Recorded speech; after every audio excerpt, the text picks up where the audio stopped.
Okay, folks, here we are. Thank you. This is for English 2-on-2, and we're looking at Oscar Wilde's The Picture of Dorian Gray.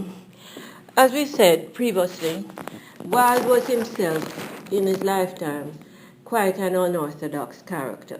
Yes? He was even put in prison for supposed acts of homosexuality.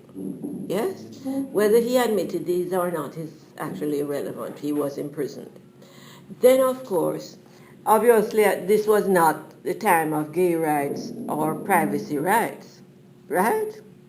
And this was not America with privacy rights. Okay. What we do know is that Wilde had a very rich intellectual and social life, and was famous for his soirees, S-O-I-R-E-E-S. That's a French word for evening events. You know, you got together with great wine and wonderful teas and coffees and maybe some nicely, beautifully, artistically made little cakes or cupcakes or maybe some cucumber sandwiches, yes, like in Jane Austen's time. And what? You talked about intellectual things. He was also famous for his aphorisms. An aphorism is a brief, witty saying, yes, with a highly suggestive element attached to it, you know, very inferential. And of course, one of these was, be careful what you want, you may get it, which is of course a version. One of his famous sayings, I gather that I must stay close to this.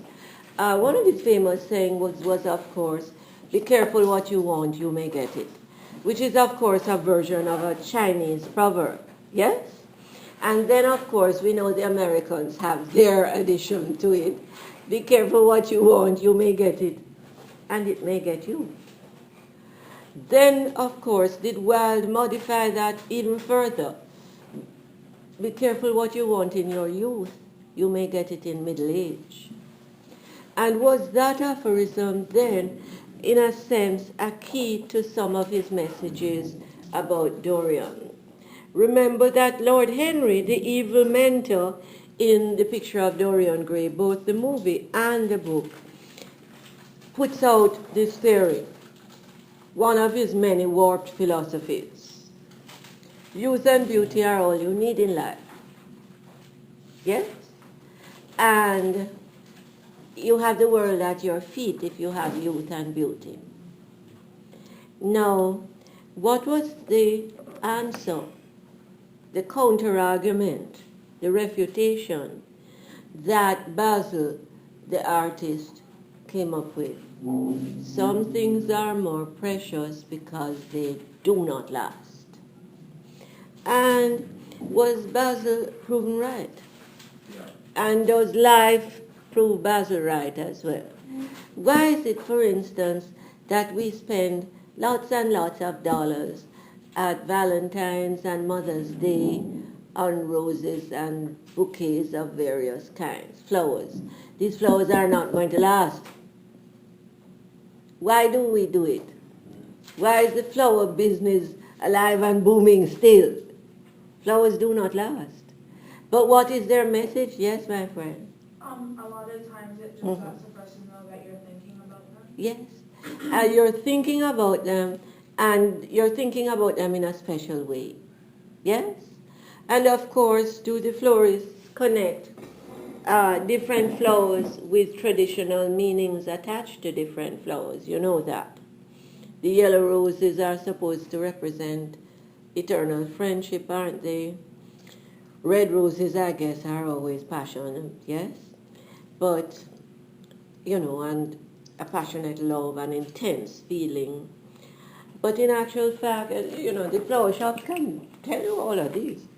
But the truth is, do we see Dorian surrounding himself with white flowers at various points in the film? Yes?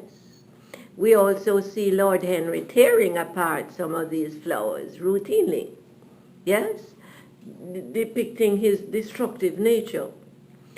But are we looking at, in the film, and the book are a very intuitive and insightful portrait of all-male power relationships. Who are the three male figures? In fact, is this typically what the psychologists would call the triangular relationship, which involves what? A certain level of latent, hidden competition.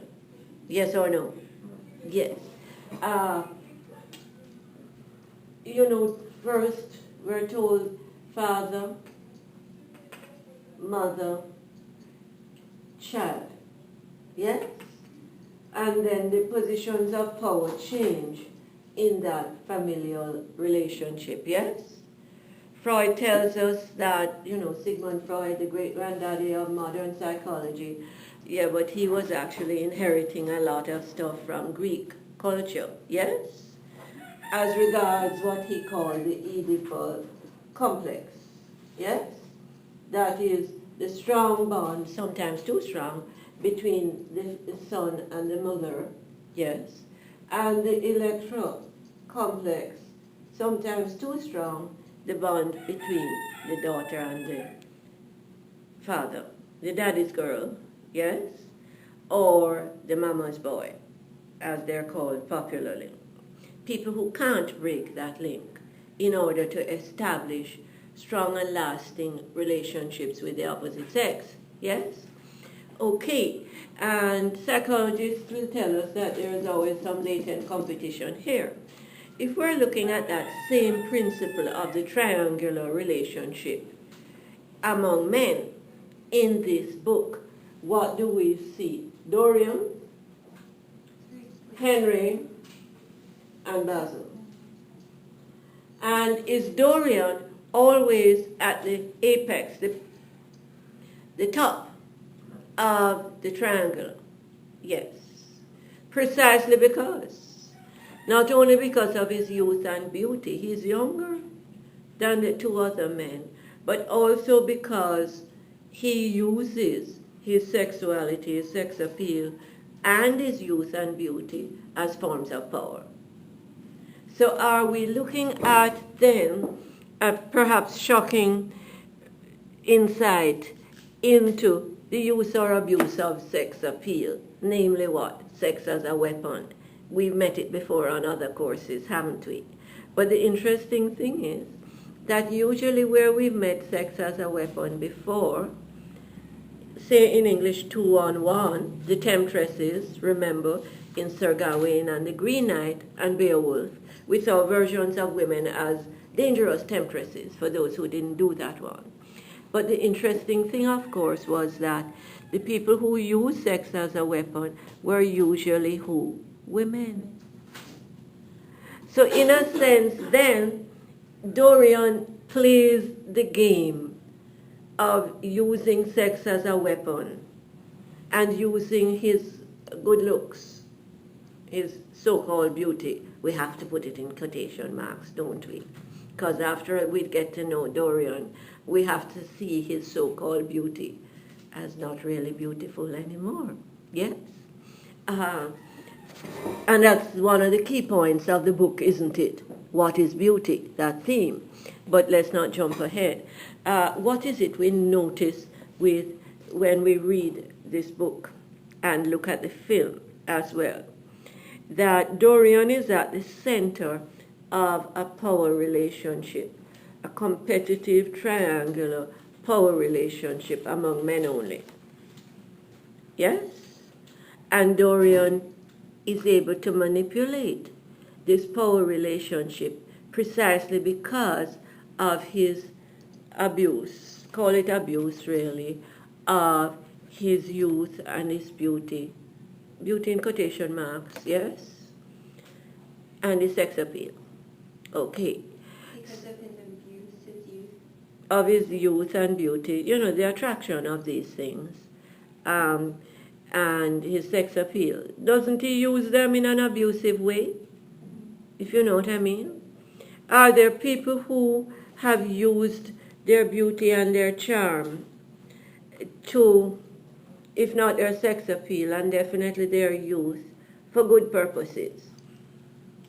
Can we think of people, for instance, somebody like Lady Diana? Was part of her charm her physical prettiness? Yes. As one Englishman I met who had met her in real life put it, she was even more beautiful in life than in pictures or on screen. That she was an extraordinarily beautiful woman, just physically. And then, of course, did her positive vibrations and positive attitudes absolutely reinforce that physical beauty. Yes. But where the Lady Diana wanted to do fundraising, did fundraising get done? Yes. So you get the point I'm making, that people can use their youth, their beauty, their charm, yes, to actually achieve very good purposes, yes. And for me, she was an example of that. Does Dorian do the opposite? In fact, do we see Dorian's life story as a continuing analysis of the growth of the psychopath? Of course. And does the film bring this across to us quite clearly? Yes. Okay, I've been doing a lot of talking. Tell me which parts of the film came across to you most clearly as showing that major theme, the growth of the psychopath. Was there any, in other words, my argument was that this film director went outside of the boundaries of the book somewhat, but in a good way. Except I thought that some of the sexual scenes were a bit too much, but nonetheless, they were a little too explicit, but still. Did he make very clear to the viewers some of the major themes of the book? And one of the major themes of the book, of course, from the modern reader's perspective, is the growth of the psychopath. The psychopath being the person who feels no guilt, no love, no positive attachments, yes? And of course, no remorse, no conscience. And who is extremely narcissistic, extremely self-involved, self-obsessed in fact. And also, of course, who is what else? Not only narcissistic extremely, but extremely manipulative.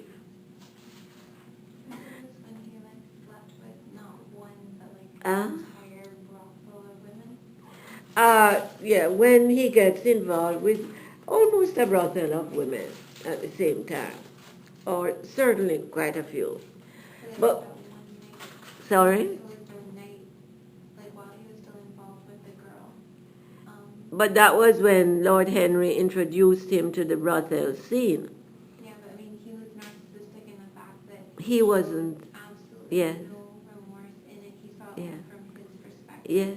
Given it was from Harry's perspective. He just adopts hook, line, and sinker Harry's perspective. Are we looking at Harry as the evil mentor? In fact, some people have argued that if you're looking for the true psychopath in this book, it is Harry. And in terms of how the book ends, with actually not much retribution for Harry. We get the sense at the end of the book, I asked you to read the last two paragraphs, didn't I?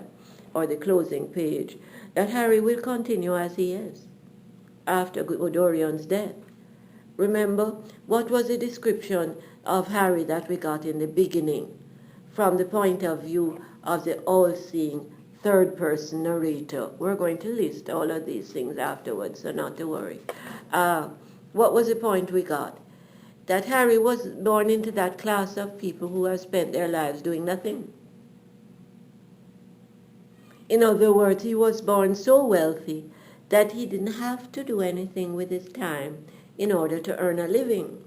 Now, many people who are born very wealthy do they actually spend their lives again in humanitarian projects, doing good for humanity? Yes? Yes or no? I think you've seen Lady Diana's son, Prince William, and his work on the endangered species in Africa. Yes? And do we see people also who haven't been born wealthy necessarily, but made the big bucks, spending their time doing good for humanity? Bill Gates is an example, Oprah Winfrey an example, Ted Turner is an example. But obviously Lord Harry lacked that kind of moral sense of, that moral value system. Obviously Lord Henry lacked, you might even call it, a moral imagination. Yeah, because when you walk Yeah. to the bar, Yeah. you ask him what white Catholic says, I'm not gonna help these people. And what? Henry says that Yeah. he's not gonna help the people in White Castle. Yeah. And he was asked by Dorian, I think, newly. What do these people do? These upper class people do, or something like that? No, Dorian asked him if he ever wants to help the people with the cancer. Oh, the poor people. And to Lord Henry, these poor people mean nothing. Yeah. They could just as well be cobblestones on the road for him to walk on. Yes? In other words, Harry is literally born into the idle rich class and takes everything for granted. The storyteller tells us in the beginning that Lord Henry is one of that class of people who spend their lives doing nothing. And where does the book differ from the film as regards Lord Henry? The film shows us Lord Henry losing the one thing that he has grown to love and cherish, apart from his money, of course, which he just takes for granted. He didn't work for it. Yes, he didn't sweat for it. The love of his daughter and the relationship with her. Yes? He also has his face scarred by the last fire. Yes? That he had set, of course, in Dorian's house. Yes? In the attic. But in actual fact, that fire helped to kill Dorian. Yes? Harry has somehow, in the end of the book, retrieved the painting, saved the painting, which had reverted to its original beauty, because Dorian had now received the full blast of his evil life. In other words, he dies a distorted, truly ugly person. Yes? And are we looking at then some powerful, powerful insights into the theme of beauty? Yes. But did the film give us, yes? Did the film give us perhaps a more morally satisfying, emotionally satisfying ending than the book did? But perhaps Wilde was being more realistic in terms of the life, the unequal society that England was at this time. Yes or no? Okay. We first get a quotation from, I think it's John Milton's Paradise Lost. When Milton was describing Satan, he says, "I cannot flee, for I am hell, and hell is me."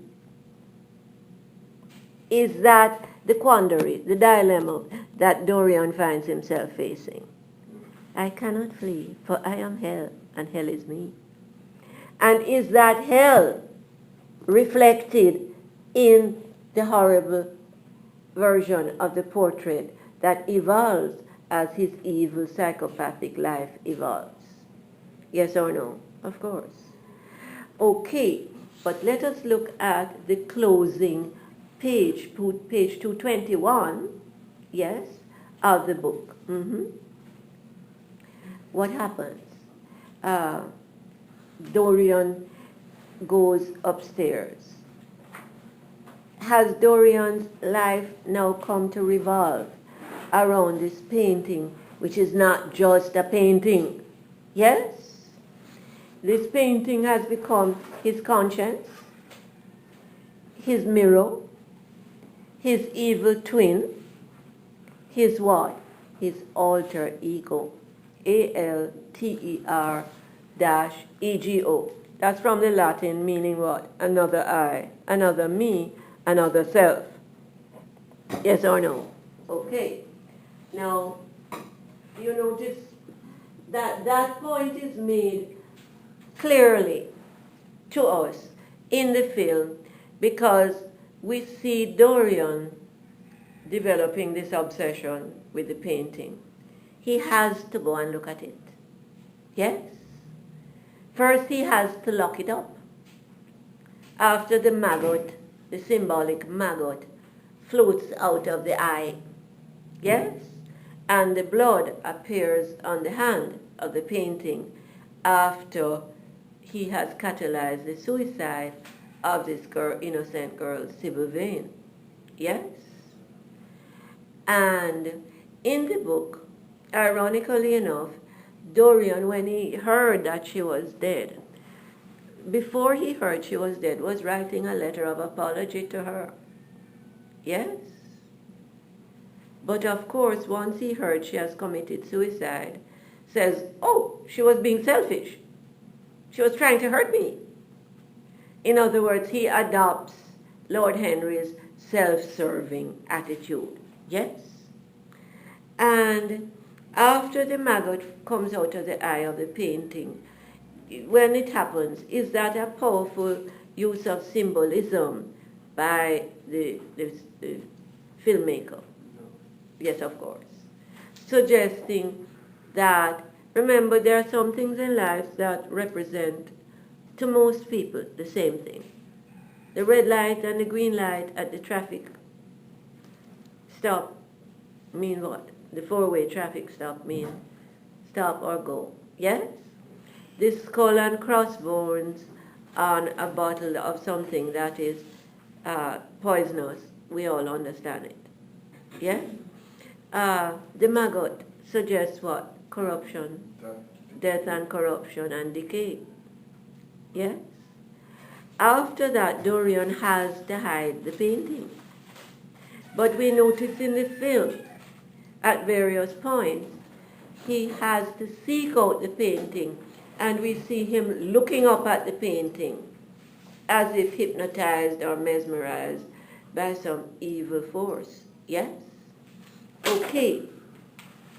We see the painting then as what? The alter ego. I asked you to look up this word, doppelganger, from the German. Did we? Who looked it up? Did we do my homework?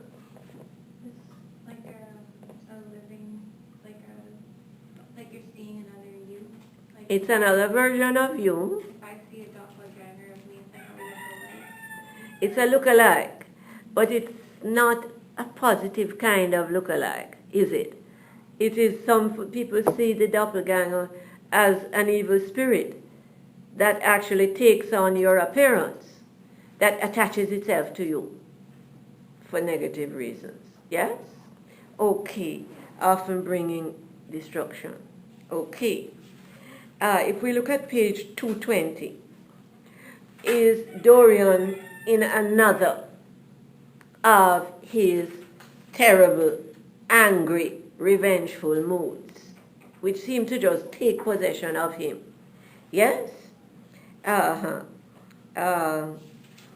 The bottom of page 220. But this murder, was it to dog him all his life? It's the second to last long paragraph on page 220. Do we all have the book? Yes? Was he really to confess? Never. There was only one bit of evidence left against him. The picture itself, that was evidence. Basil's creation. But did Basil create that painting out of artistic inspiration and all kinds of positive feelings? Yes. Does Dorian's wish to remain forever young, his prayer to the devil, of course always assisted in evil things by Lord Henry, yes? Does it transform that picture from what it was created to be, something beautiful, into something terrible? Yes or no? Yes, of course. Are we looking at page 220 of the textbook? The picture itself, that was evidence. He would destroy it. Why had he kept it so long? Once it had given him pleasure to watch it changing and growing old. Why? Because the picture was changing in this evil way, this ugly way, and growing old. But he was remaining forever young. How wonderful. Yes. No plastic surgery needed. Yes. Okay.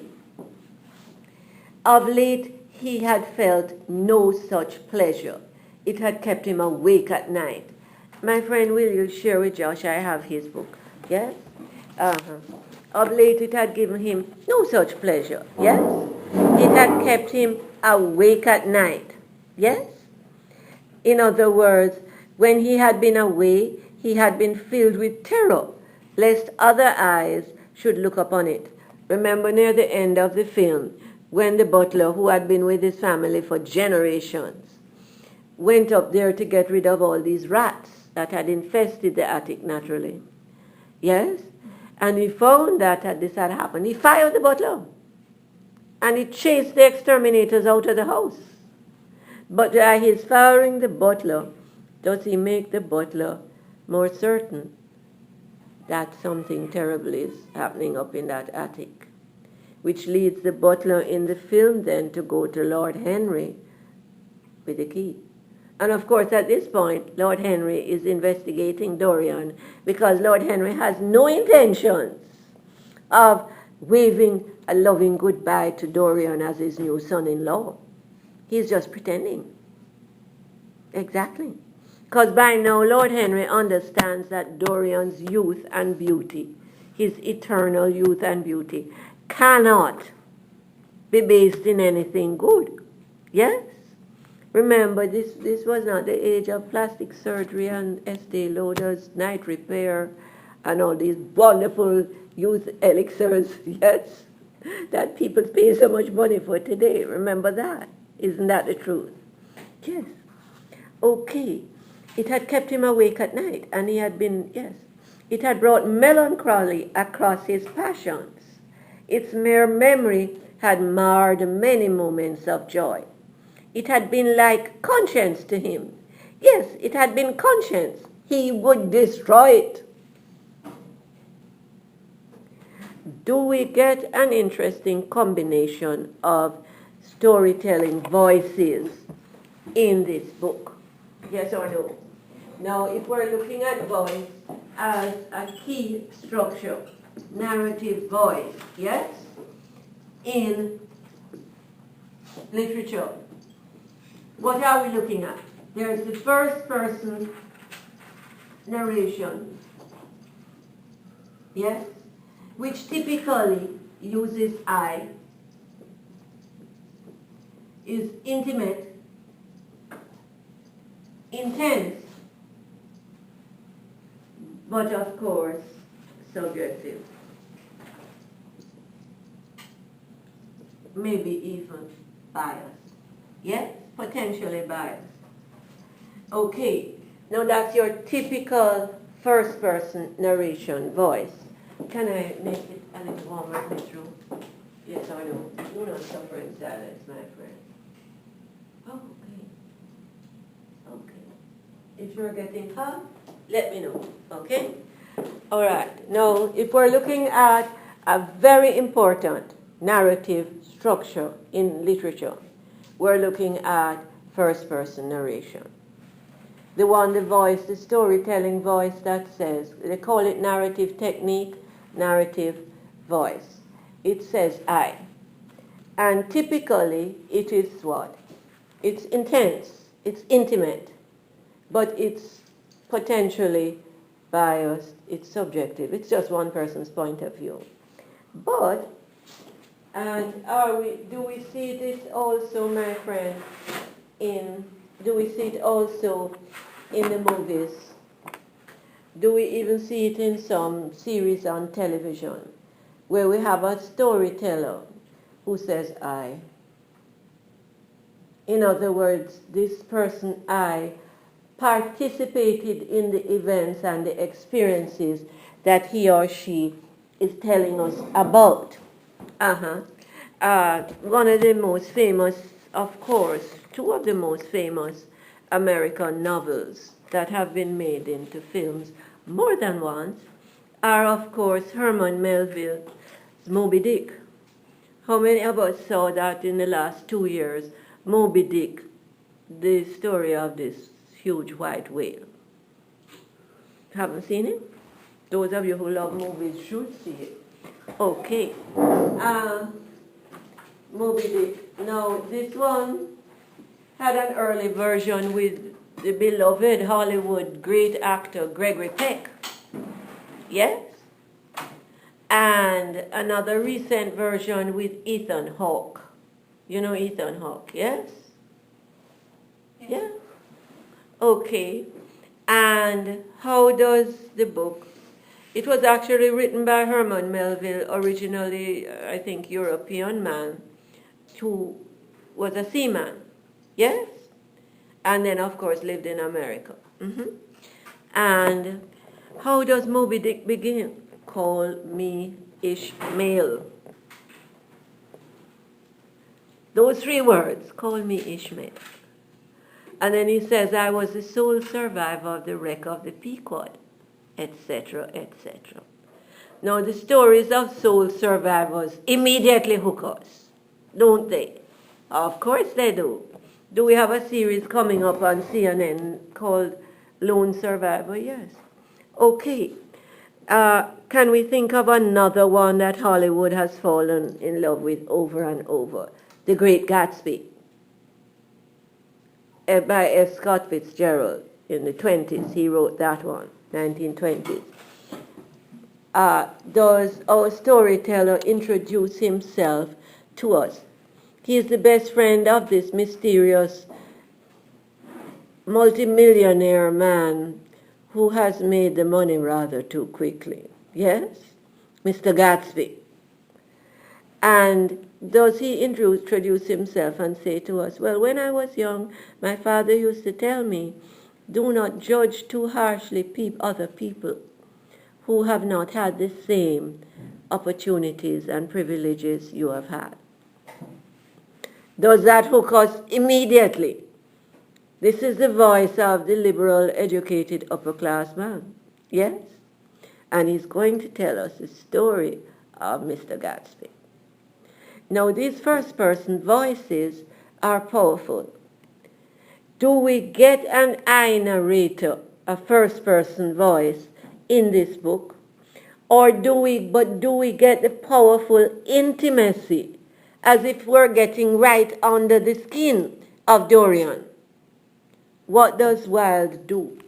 He uses a powerful and memorable combination of what? The first-person narrative voice, can I just put that aside for now here, and the third-person narration voice, which is what? He combines them, or he alternates? He combines the strength of both, I kind of feel. Comprehensive, objective, all-seeing, but detached.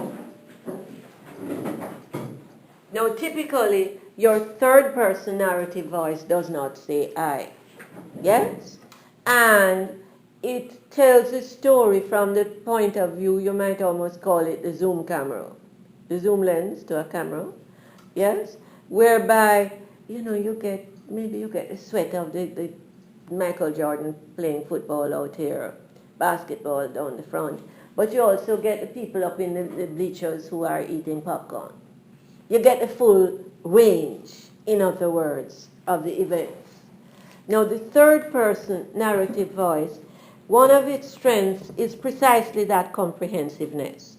But, of course, one of its weaknesses, as we might see it, is that it often lacks the emotional intensity of the I narrator, the person who presumably lives through this story and is telling it to us intimately from the point of view of intimate emotional experience. Yes or no?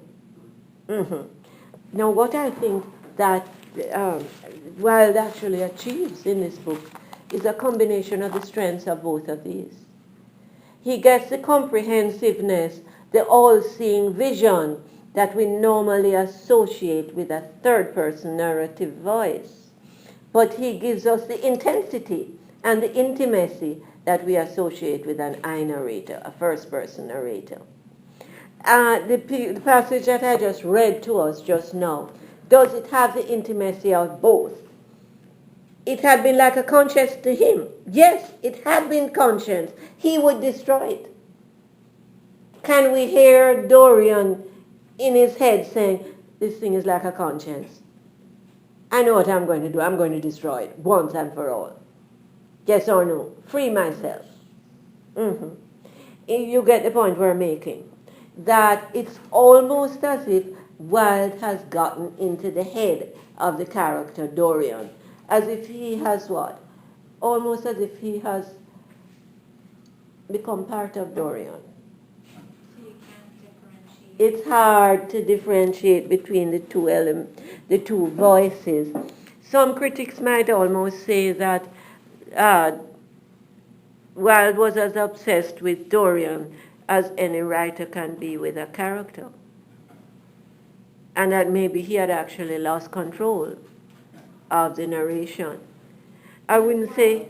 Was Wilde ever forgiven? Was he persecuted like before or after writing this book? I am not sure. That's an interesting thing you should check out. When was he persecuted, before or after writing this provocative book? Is it an extremely provocative book? Not simply because of what it tells us about our false obsession with beauty, this negative obsession we have with beauty, but does it tell us a lot about inequality and sexism in British society? Of course. In other words, don't take this book lightly.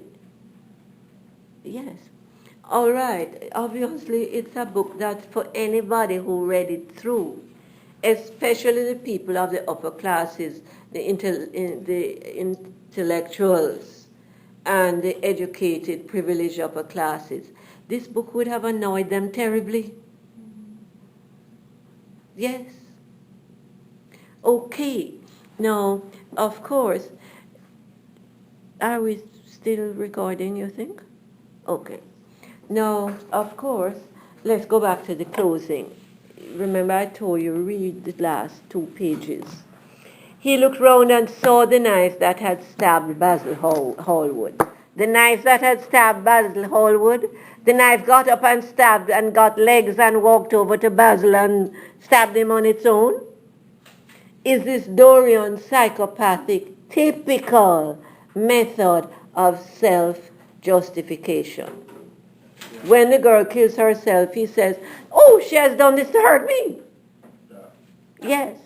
Okay. Never taking moral responsibility.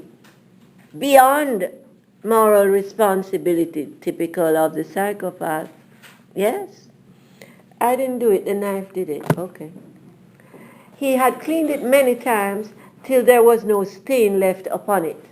It was bright and glistened. Now in the film, he didn't use a knife. He did a piece of the shattered mirror.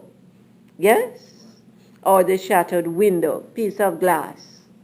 Okay. It was bright and glistened, as it had killed the painter. It had killed the painter? Huh? So it would kill the painter's work and all that that meant. It would also kill the past. And when that was dead, he would be free. It would kill this monstrous soul life, and without its hideous warnings, he would be at peace. He seized the thing and stabbed the picture with it. Does Dorian delude himself totally? The knife killed Basil. Yes? Basil created the picture. The picture has become this conscience that he does not want to have. Yes? The knife killed Basil, and the knife will kill the picture and free him. Yes? There was a cry heard and a crash. The cry was so horrible in its agony that the frightened servants woke and crept out of their rooms. Two gentlemen who were passing in the square below stopped and looked up at the great house. They walked on till they met a policeman and brought him back. The man rang the bell several times, but there was no answer. Except for a light in one of the top windows, the house was all dark. After a time, he went away and stood in an adjoining portico and watched. Yes? Whose house is that, Constable? Asked the elder of the two gentlemen. Mr. Dorian Gray's, sir, answered the policeman. They looked at each other as they walked away and sneered.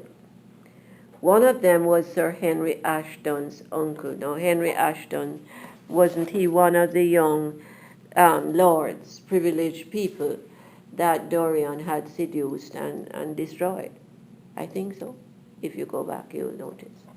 In other words, does Dorian take pleasure in seducing and destroying young people? Yes. Both men and women. It doesn't really matter to him, does it? Last time we were here, we asked the question. Is somebody asked, or I asked you, from looking at the film, somebody was wondering, is Dorian a homosexual? No. Does that word actually have little meaning when we apply it to Dorian? Yeah. Does it mean anything? Because, in other words, for Dorian, sexuality is simply another tool, another weapon to use to gain power and control, and what the Americans will call ego trips at the expense of other people. In other words, ego trips are what? Trips, T-R-I-P-S, are proofs of the power of your ego. Yes? In other words, it doesn't really matter to Dorian whether it's a man or a woman, you know. The sexuality is just a means to an end. It's a proof of power. He's a sexual creature. He's a what? Sexual creature. He is a sexual creature, but is it simply sexuality that he's about? No. He's about power.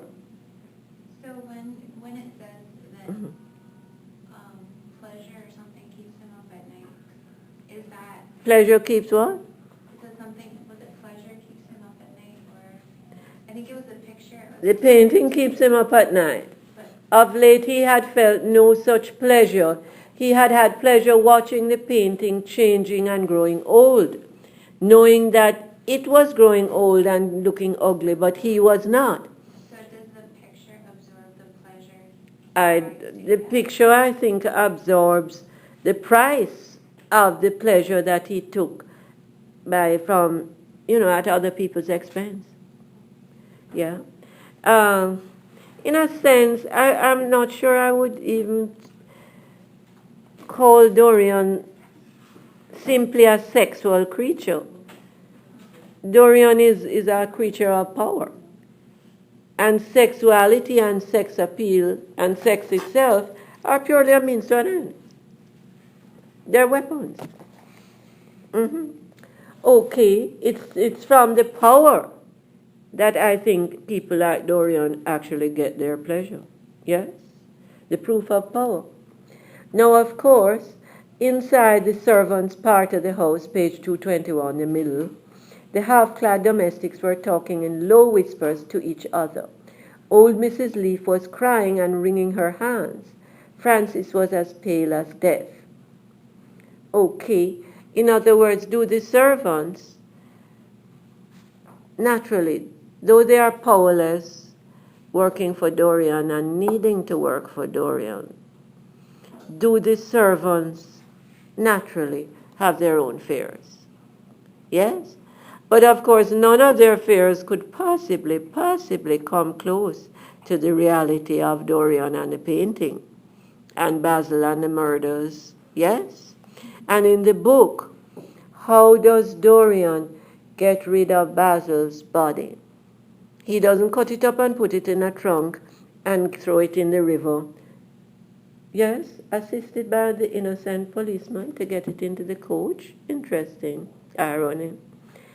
Dorian has to get help, of course, to get rid of Basil's body. And he finds a man who is a chemist, whom he had seduced, or who, I guess, whose homosexuality perhaps, whose secret, and I think it must have been a homosexual past or something, he knew, and he kind of blackmails this man into coming to get rid of the body with the chemicals needed to what? Make it dissolve. Mm-hmm. So in the book, Basil absolutely disappears, but in the film, of course, do we see where Basil's corpse, I guess, bits of it, are found in the river, and they do have a funeral, and Dorian attends and mourns and speaks and throws a yellow rose for friendship on the casket as it's going down into the earth, and agrees with Lord Henry that this is a terrible thing and that the police are so incompetent. How can't they find the murderer? Yes. But in truth, they are incompetent because they assisted them. Let's not even go there. Okay. Sorry? They didn't know. They didn't know, and remember the police people, the policemen, most of them were of the middle and lower classes. Dorian was a man of the elite. You did not question the elite people about a crime? What? Remember in the movie when the police come after Sybil's brother comes to attack Dorian? Yes? Lord Henry has the police thrown out of the house immediately. Why are you interrupting a gentleman's evening? How dare you? I will report you to your supervisor. Okay. In other words, do we see how the unequal class system of England assisted the psychopathic and evil upper classes to be completely free, like Dorian? After about a quarter of an hour, second to last paragraph, page 221, this is the second to last paragraph of the book. After about a quarter of an hour, he got the coachman and one of the footmen and crept upstairs. They knocked, but there was no reply. They called out. Everything was still. Finally, after vainly trying to force the door, they got on the roof and dropped down onto the balcony. The windows yielded easily. Their bolts were old.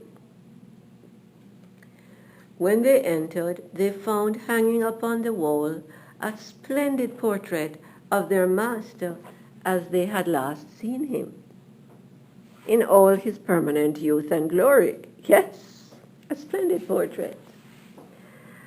As they had last seen him, in all the wonder of his exquisite youth and beauty. Lying on the floor was a dead man in evening dress, with a knife in his heart. He was withered, wrinkled, and loathsome of visage, loathsome of face, hateful to look at. It was not till they had examined the rings that they realized who it was. In other words, the picture has gone back, reverted to its original beauty, and the corpse of Dorian now bears the mark of who Dorian really was and the life he really lived. Is that all that Wilde needs to say? Is it a powerfully understated ending? Is it a powerfully open-ended climax for the book. When they entered, they found hanging upon the wall a splendid portrait of their master, as they had last seen him, in all the wonder of his exquisite youth and beauty. Lying on the floor was a dead man in evening dress, with a knife in his heart. He was withered, wrinkled, and loathsome of visage. It was not till they had examined the rings on his hand that they recognized who it was. Okay? Now, what does Wilde in the book then leave us with? A great deal of food for thought. Yes? Does he deliberately understate the ending so that we are left with many dramatic, intuitive ideas about the final relationship between good and evil, the final relationship between conscience and the psychopath? Yes? And of course, the final relationship between life and death and the physical world versus the spiritual world. Yes or no? Yes. Did Dorian plug into the spiritual world when he made that wish? Kevin, are you with us? Kevin. Justin. Justin, sorry, are you with us? Yeah. Huh? Yeah.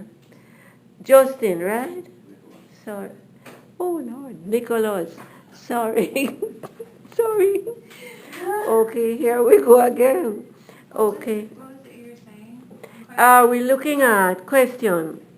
Like, Does this book, as one of its human universalities, its universally relevant human themes, leave us with a challenge as to what actually is the relationship between the spiritual world and the physical world? Does Dorian plug into the spiritual world when he makes that wish? Assisted, of course, by Lord Henry. Yes? Lord Henry will not help Dorian to decide to go and work for the Red Cross or the women's vote movement. Lord Henry will help him to get to the whorehouse, the brothel. Isn't that the truth? Lord Henry will introduce him to addictive cigarettes and to a cigarette case, which is also a mirror. Just what he needed, yes? Lord Henry will help him to plug into the power of evil, the power of Satan. Yes? But Lord Henry cannot help him once he has embarked on that path of psychopathic evil and self-destruction. I cannot flee, for I am hell, and hell is me. Yes? Okay. I think that was John Milton in Paradise Lost. The long poem about when Satan was ousted from heaven. Now, interestingly, of course, does Milton tell us, and maybe the Bible too, you can tell me, that Lucifer was one of the most beautiful and powerful of the Lord's angels. Yeah, so the story goes. Huh? So the story goes. He was like his lieutenant. Yeah, he was like his lieutenant, the most beautiful, the most powerful, the most amazing of the angels, yes? Yeah. But apparently when Satan acted in such a way as to be thrown out of heaven, do people tell us that he took his powers and his beauty with him? And this is why, sometimes we look at life and we say, why do evil people and evil situations have such power in life? Yes? And when I ask that question, I keep going back to Paradise Lost and to the Bible. The idea being then that the forces of evil, who are also the forces of Satan, have this attractiveness precisely because Lucifer took with him, was allowed to take with him all his beauty and power. It's a philosophical dilemma, isn't it? Because we keep asking the same question. Why? Don't we? Excuse me. We're taping. We'll just let that go first. Excuse me. Yes. I don't know.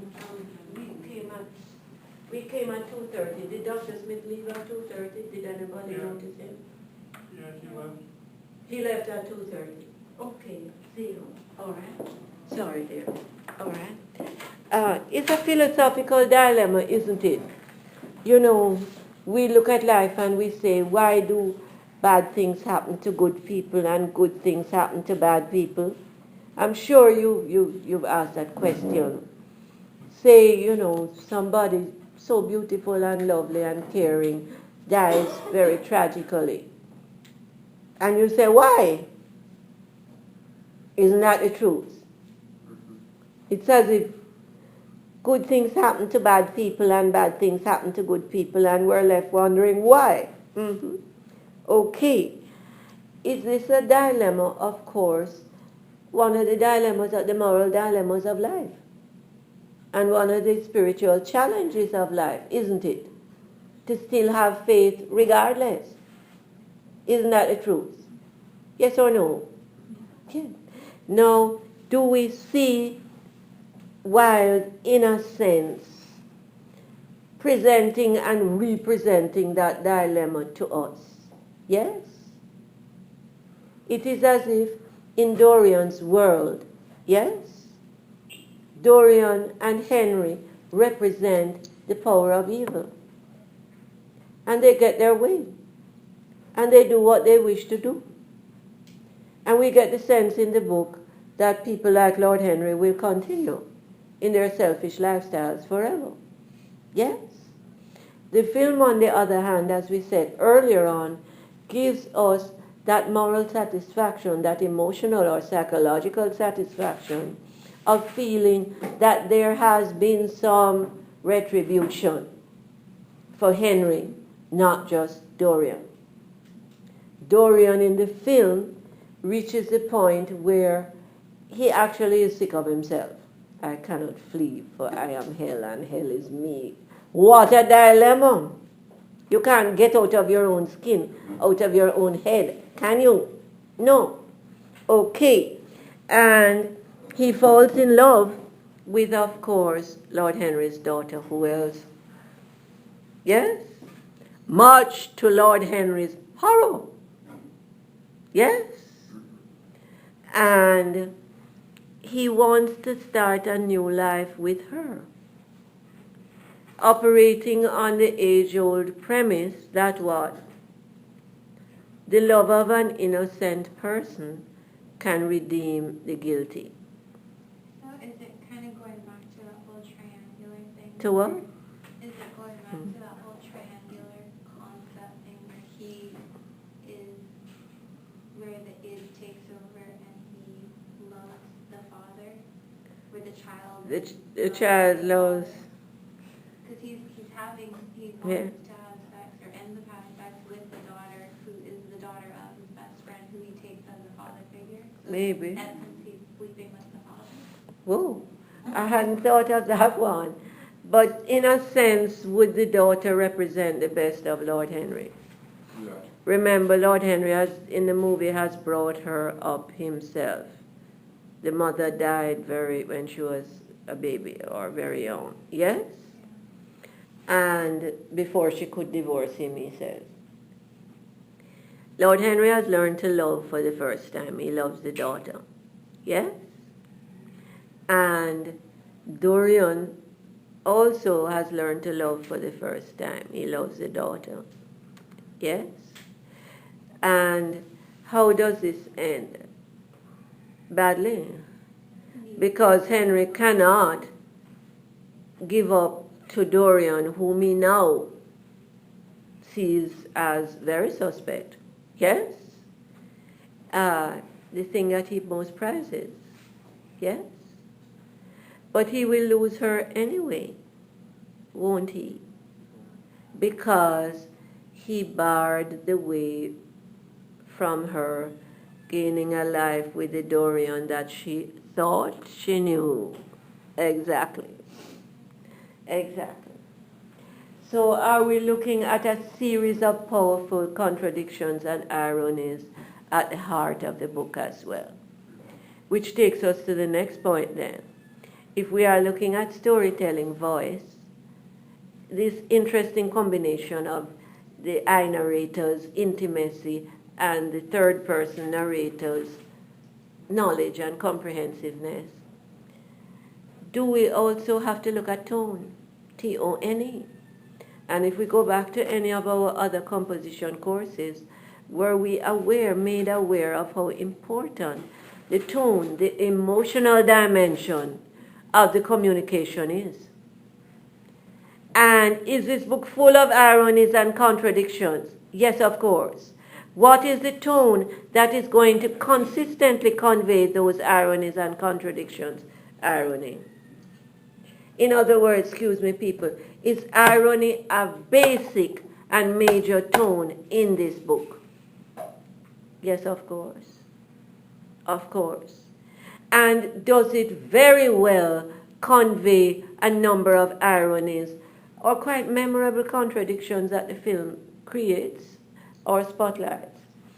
The one that really, really hit me over when I first saw the film was, of course, the fact that the policeman offers to assist this gentleman Dorian, is it maybe 2 o'clock in the morning, everybody's gone to bed, to get this trunk into the back of the carriage.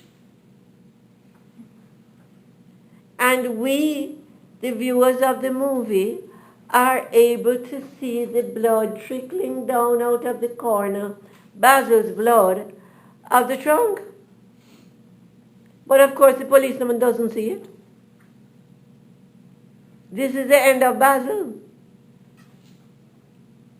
Okay, are we looking at a major irony there? Is it also a major irony that the catalyst of Dorian's finding the door opening in his heart to real love again, because the love that he was, the innocent love that would have grown for Sybil, the young girl, was of course killed by Henry and his upper class friends. In other words, you're going to marry this girl, are you mad? You understand what I mean, yes? And of course, pushing her into suicide, his rejection. But are we looking at Dorian now at a more mature, if you want to call it mature, stage of his life? Just call it older. When he falls in love with Henry's daughter, is there a major irony there? You were saying, my friend, that the id and the ego, tell us about them. Well, no, because the id says, sleep with my father. The ego, the superego suppresses that. The ego is then in the midst of this conflict. Okay. So this is Freud again. Yeah, so in that, it's in your triangle Mm-hmm. where you have Dorian as The power ego. triangle, Yeah, where you have Dorian as the ego. Ah. Well, I mean, I would move Henry, because you're saying that, you said earlier that Dorian is the person looking for the missing father figure. Yes, he is. So, His father died, his mother died in childbirth, and his father died also, and his mother had been unwise enough to marry a penniless man. Good grief. he follows hand and foot everything Henry says, so Henry then is at the apex. Henry controls a certain kind of power in the psychological relationship. The id is the uncontrolled level of desire in the human psyche. Yes, yes. The superego is The moral compass. the moral compass of the human psyche. And then the ego is The conscious. It balances an effort to balance the moral conscience with the uncontrolled desires. So if daddy controls power and daddy is Henry, then in actual fact, if I can take what Henry, daddy, prizes most, I will gain daddy's power. And at this point, daddy prizes most his daughter. Yes. So if he sleeps with the daughter, he's gotten so close to dying that it's almost like when Yeah. he says, He has I lived superseded. the life that you did not. Yeah, he says, I live the life that you did not have the guts to live. by killing Basil, he kills off his super. But by killing Basil, does he kill the superego, which is, of course, what? The moral compass. So in a sense, then, are you saying, both of you, that the 3 points in the triangle, these 3 powerful, memorable male figures, yes, are actually part of what psychology calls the ego, the superego, and the id. Please pay attention to this. I want you to go and do some more reading on it. If you Google it, these wonderful people at Google will explain everything. Yes? The id, ID, is the level of uncontrolled desire. I want, I want, I want. This is the baby crying and screaming until you lift him up. Yes? Isn't that the truth? It says, me, me, me, me, me. I want, want, want, want. Say, and impulsiveness. And of course, uncontrolled impulsiveness is a mark of the psychopath too. Yes? Does Dorian kill Basil on sheer impulse? Yeah. Yes. Okay. So the id does this. I want, I want, I want. The superego says, is it right? Is it wrong? Yes? That is the moral center of our psyche, right? What Goldman calls the moral compass. And then, of course, the ego is our normal, everyday, conscious self, which tries to, create some kind of balance between uncontrolled desire and, of course, morality. Is that Basil? Yes. This is a weird way to remember it, but this is how Sorry? I always remembered it. I know anybody, does everybody understand? Yeah. Superego? Have we? Yeah, okay, never mind. We've got that one. How do you remember it? You had a trick for remembering Well, it? I think the writer of Harry Potter used it with Harry Potter, Hermione, and Ron. Really? So Hermione is super ego, Ron is the id, Harry Potter was the ego. Okay. And the 3 demonstrate. Okay. I've never really watched the Harry Potter movies. Okay. Maybe that's why they're so popular, because they ring a bell, We've all met people who are like the id. They might not be quite as bad as Dorian, but they all say me, me, me, me, me, me, me. Yes? And they take no moral responsibility for anything they do. The knife killed Basil. Yes? Naughty knife, he killed Basil. But now I have to get rid of this body. Oh, it's bleeding on the carpet. Oh dear. Yes? Then of course, do we all have these battles with conscience? I want to do it, but is it right? Can I live with myself if I do it? Then there's the other question, can other people live with me? Yes? Remember that famous quotation, I cannot flee, for I am hell, and hell is me. Yes. Okay, interesting then. We're going to continue like this the next time. I want you to come back, of course, we have to leave a little early. It's 10 to 4, yeah? Can we wrap up a little bit? What do I want from you? Read the book. Yes? Am I also going to be pointing out to you crucial passages in the book? But can you tell me, you've done very little talking today, can you tell me, anybody know, we have 10 minutes more, which parts of the film stayed with in your memory most?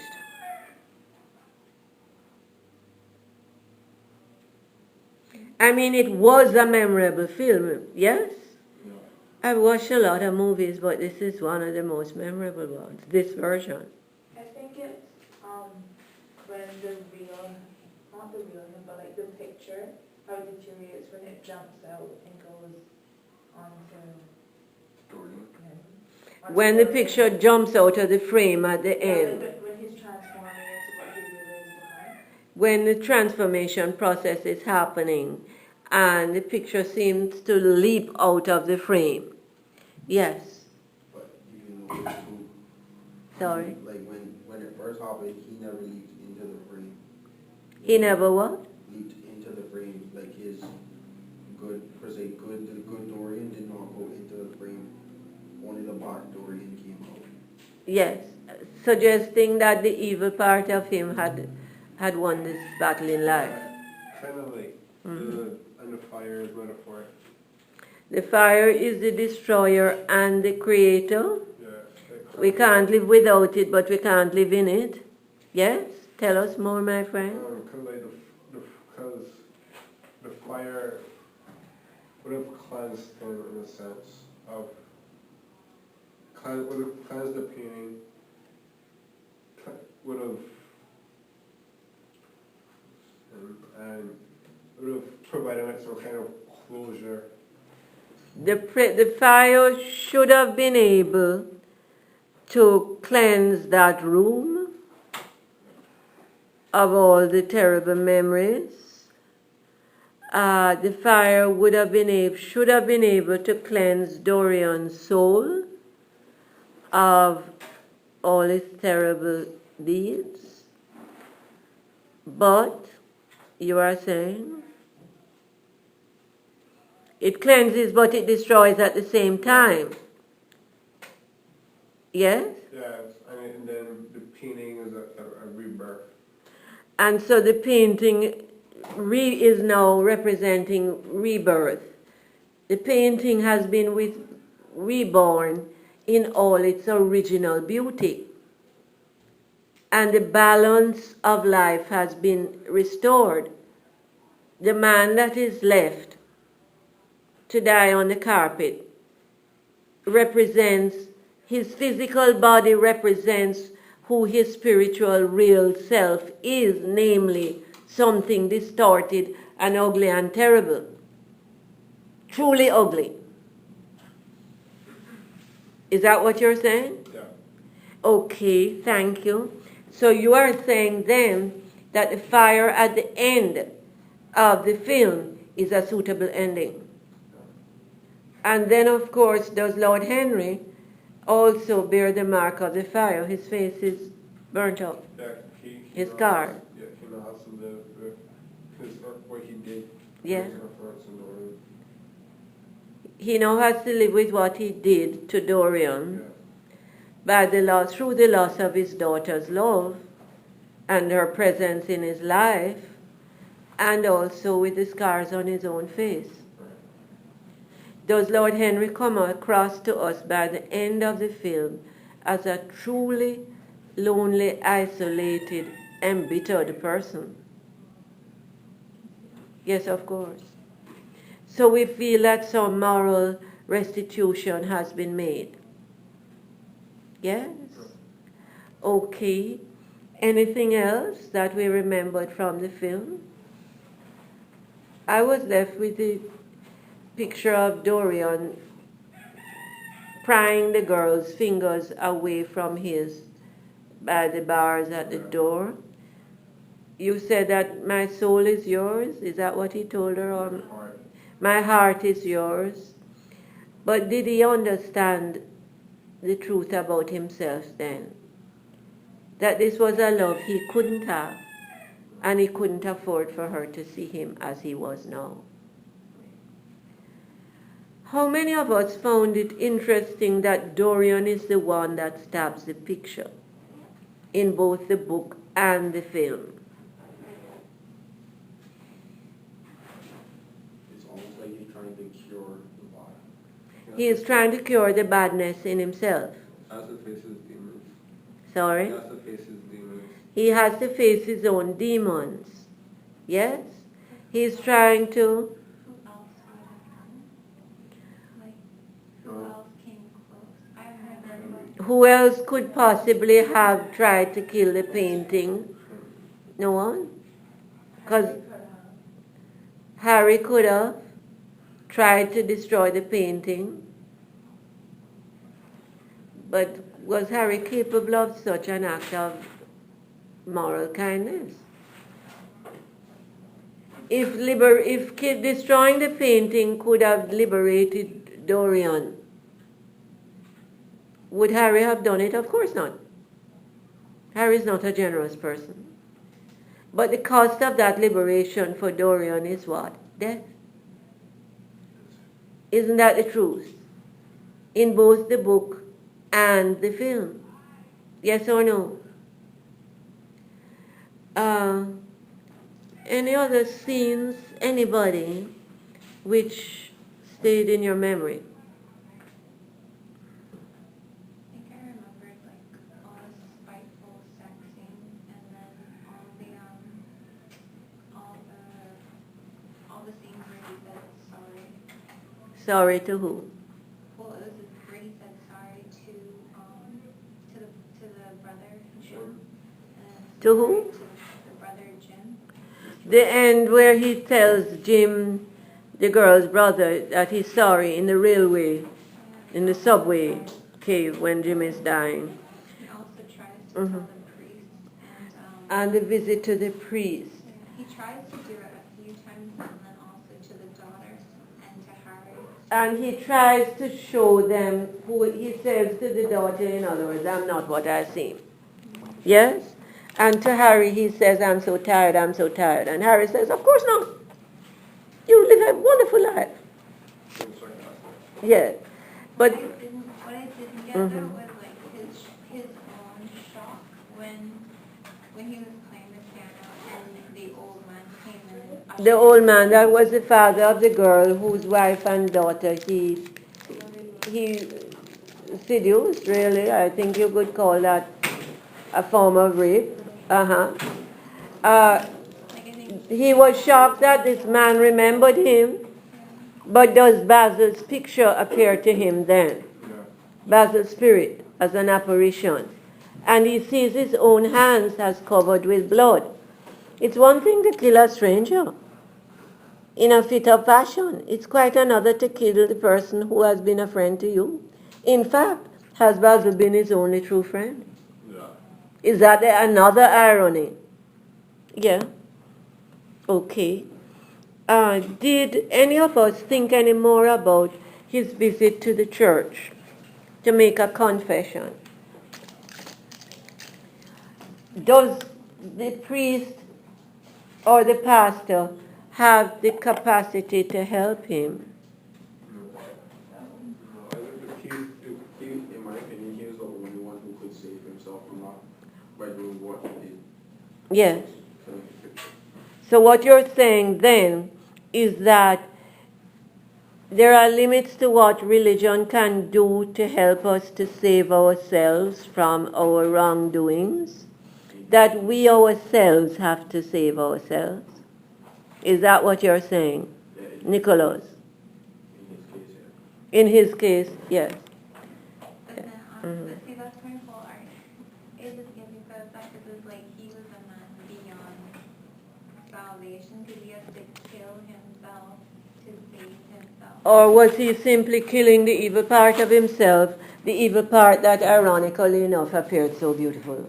He survives only through the legacy of his painting So he will survive only through the legacy of the painting, perhaps? that Basil created. which Basil, his only true friend, created. He wasn't per se killing himself, though he was more killing his soul. The soul that had become so evil. Yes? But in the book, of course, he wants to kill his conscience so that he can continue doing what he wants to do. Does the film, in other words, give us a more sympathetic view of Dorian at the end of the film than the book does? I think so. Yes. Okay, so we're going to still make notes. I don't know if you made any notes for today on the film and important parts of it, yes? And we're going to continue this discussion next time. I'd like to hear a little bit more from those of us who've been so quiet today, yes? And we need to go on reading. And will I also point out to you certain key pages and passages in the book that we must pay attention to. Okay? Does it leave us with powerful thoughts about good and evil and their roles in human life and the business of what? Choices. Are we looking at choices and moral responsibility attached to choices we make? Yes? Okay.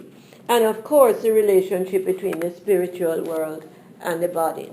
Okay, and the physical world. What I'm going to do here, I brought you a copy of a draft from a former student who talks about Dorian Gray and so on.